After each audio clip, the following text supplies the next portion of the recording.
दिनांक 25/2/2025 रोजी आकस्मिक मृत्यू क्रमांक 6/25 पोलीस ठाणे एरंडोल येथे दाखल झाला होता। त्यामध्ये मयत विठ्ठल सखाराम पाटील हे मयत होते। त्याच्यामध्ये त्या आकस्मिक मृत्यूचा तपास सुरू असताना त्याच्यामध्ये मयताच्या खिशामध्ये एक सुसाईड नोट मिळाली होती।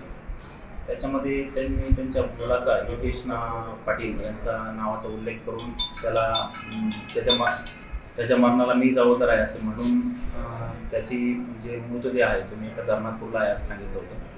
आणि त्या अनुषंगाने मग पोलीस तपास पथक काम करत असताना आजूबाजू एरियाचा शोध घेत असताना एका ठिकाणी संशयित जागा मिळून आली। तर नेहमीच्या प्रोसिजरप्रमाणे त्या ठिकाणाचा करण्यात आलं। तर त्यामध्ये एक मयत इसमाची बॉडी मिळून आली आणि ती हितेश पाटील यांच्या असल्याचे त्यांच्या नातेवाईकांनी ओळखलेलं आहे।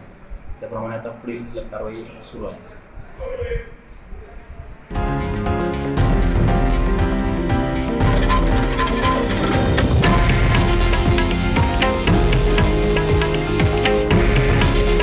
हे आहे देशातील नंबर 1 न्यूज नेटवर्क आणि आपण पाहत आहात TV9 मराठी।